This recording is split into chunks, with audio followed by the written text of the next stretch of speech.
भारत माँ का गौरव हमारा सम्मान है। भारत माँ का गौरव यही हमारा अभिमान है। हर भारतवासी की यही कामना है। हमारा साहित्य हमारा गौरव है। हिंदी हमारी राजभाषा है और यही हिंदी हमारी भारतीय संस्कृति की सभ्यता की पहचान है। आज यहाँ उपस्थित सभी आदरणीय गणमान्य गुरुजनगण, शिक्षकगण, सभी बच्चों, आप सभी को आज 14 सितंबर अर्थात राष्ट्रीय हिंदी दिवस की शुभकामनाएं।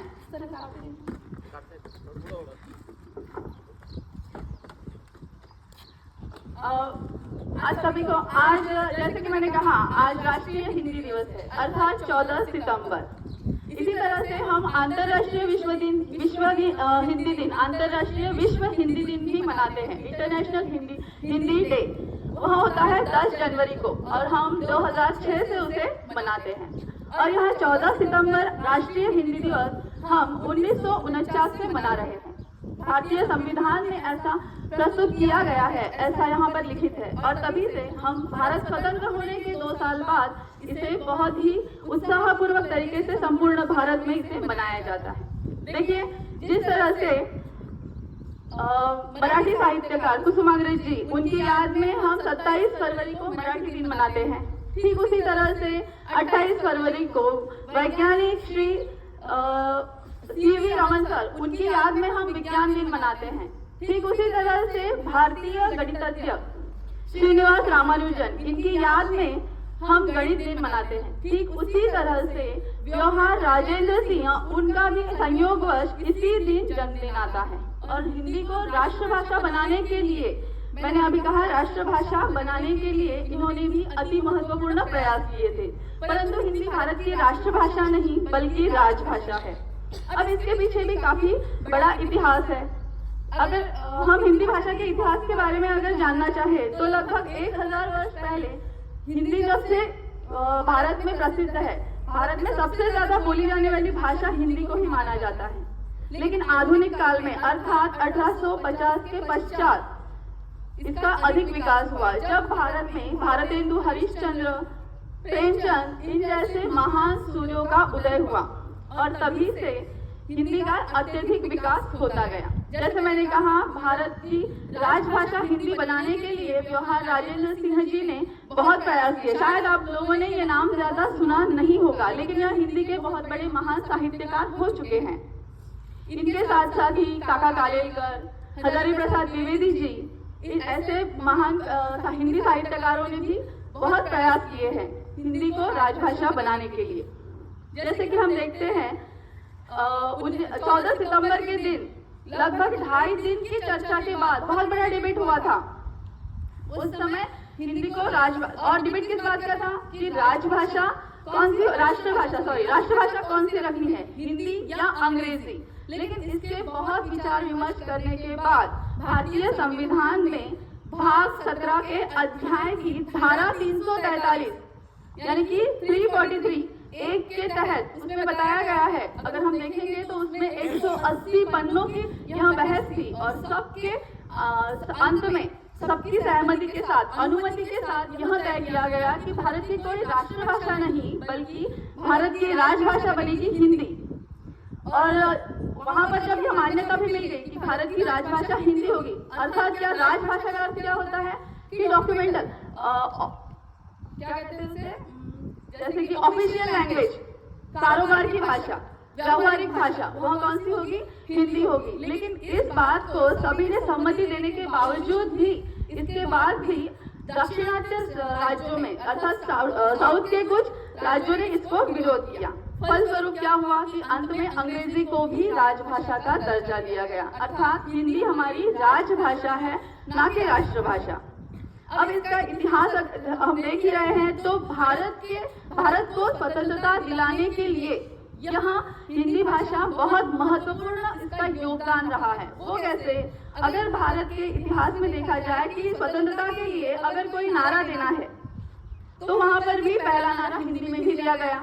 इसके लिए लोगों के विचारों को एकत्रित करने के लिए जितनी भी कविताएं रची गई, जितने भी दोहे रचे गए, जो भी कुछ साहित्य हम पिछला देखते हैं, वह सभी हिंदी में ही प्राप्त मिलता है। अखबारों की खबरें भी लोगों को एकत्रित करने के लिए, उनके विचारों को संगठित करने के लिए हिंदी का बहुत बड़ा योगदान हमें यहाँ पर दिखाई देता है। राष्ट्रपिता महात्मा गांधी, इनकी अखंडता की आवाज भारत के कोने कोने में जन जन तक पहुंचाने के लिए हिंदी ने बहुत बड़ा महान कार्य किया है। जब महात्मा गांधी जी अफ्रीका से पढ़कर भारत लौटे थे और जब पहली बार उन्होंने भाषण दिया था, भारत के लोगों को संबोधित करते हुए, भाषण देते हुए उन्होंने हिंदी में भाषण दिया, तो उस सभा में बैठे कुछ लोगों ने वहां पर छींटाकशी की कि इन्होंने हिंदी के बजाय अंग्रेजी का इस्तेमाल करना चाहिए था अपने भाषण में। उत्तर स्वरूप महात्मा गांधी जी ने उनसे कहा कि मैं भारत की भाषा में बोल रहा हूँ। और यहीं पर हमें महात्मा गांधी जी, अर्थात वो गुजराती थे, गुजरात से थे, लेकिन हिंदी भाषा, हिंदुस्तानी से उन्हें बहुत प्रेम था, यह हमें दिखाई देता है। वह हिंदी भाषा ही थी कि जिसकी बदौलत सुभाष चंद्र बोस की आवाज दसों दिशाओं में गूंजी थी। और यही हिंदी का इतिहास भी हम देख रहे हैं। देखिए, भारत एक विविधताओं से सजा हुआ देश है। परंपराएं, संस्कृति, सब कुछ यहाँ पर अलग अलग है। बोली भाषाएं भी यहाँ पर कई सारी बोली भाषाएं बोली जाती है, हजारों बोली भाषाएं हैं, लेकिन हर एक, हम कहाँ रहते हैं? लोकतंत्र में रहते हैं। अर्थात लोकतंत्र में हमें हर चीज की स्वतंत्रता है। तो हमें बोलने की भी स्वतंत्रता है, लिखने की स्वतंत्रता है, पढ़ने की स्वतंत्रता है। और इसीलिए भारत देश में विविध बोली भाषाएं होते हुए भी हर भाषा को उतना ही आदर और सम्मान यहाँ पर दिया जाता है। और इसीलिए भारत में कोई भी एक राष्ट्रभाषा यहाँ पर नहीं दी गई है। और इसीलिए हिंदी को हम राजभाषा कहते हैं। अर्थात कोई भी डॉक्यूमेंट अगर निकलता है तो वो हर एक बोली भाषा में निकलेगा क्या? नहीं, ऐसा नहीं होता। और इसीलिए वहाँ अंग्रेजी और हिंदी में डॉक्यूमेंट प्रसारित होता है और वो सभी राज्यों तक पहुंचाया जाता है। और इसीलिए उसे ऑफिशियल लैंग्वेज भी कहा जाता है।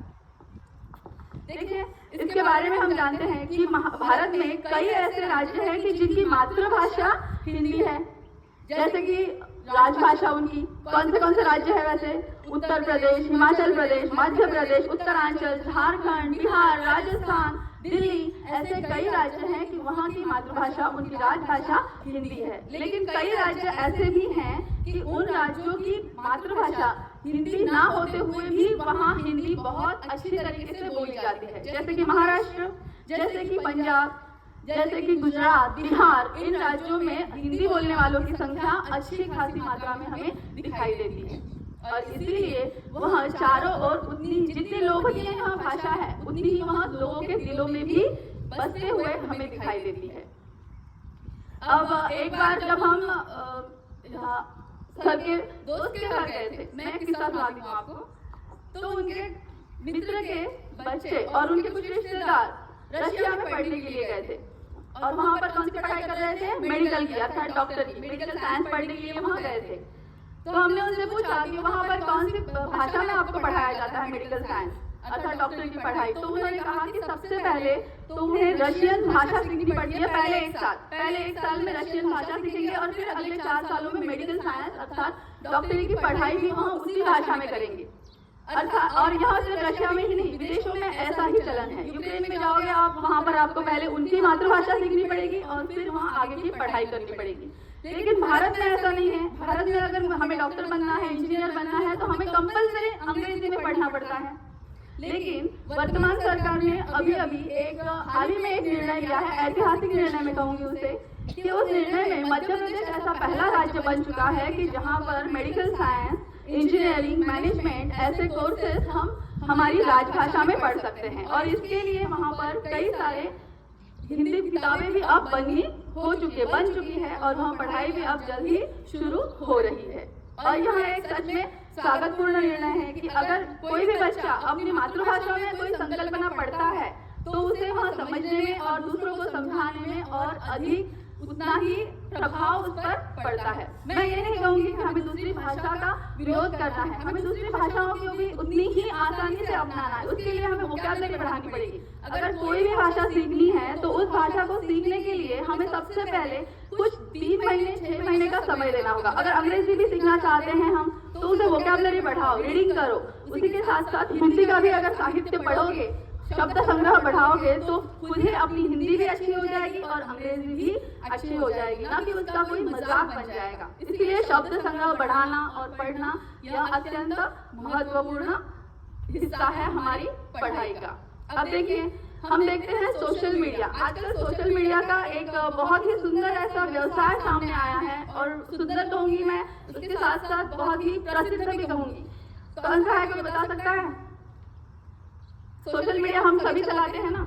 इस सोशल मीडिया में क्या होता है, देखो यूट्यूबर्स होते हैं, कोई इंस्टा पर है, कोई ट्विटर पर है, बहुत प्रसिद्ध हो जाते हैं। कुछ नहीं, बस 2-3 रील्स बनाओ, कुछ वीडियो बनाओ, कुछ जानकारी लोगों को दो, और वही जानकारी क्या हो जाती है, प्रसिद्ध हो जाती है। अर्थात इस संपूर्ण विश्व में अगर हम देखेंगे तो सबसे ज्यादा वीडियो देखने वालों की संख्या हिंदी भाषी की है। अर्थात देश के किसी भी कोने में अगर हम सर्च करते हैं तो सबसे ज्यादा देखे जाने वाले वीडियो हिंदी भाषी की है। अर्थात हिंदी भाषा से उन्हें प्रसिद्धि प्राप्त होती है, और बहुत कम समय में यह लोग क्या कर जाते हैं, प्रसिद्ध तो हो ही जाते हैं, ऊपर से इनकी कमाई भी लाखों में होती है, लाखों करोड़ों में होती है। मैं तो कहूंगी IAS लोग तो इनके सामने परेशान हैं कि कहाँ से मैंने इतनी सारी पढ़ाई कर ली, इससे अच्छा तो यूट्यूबर ही बन जाता, प्रसिद्ध भी हो जाता हूँ और ऊपर से पैसे भी कमा लेता हूँ।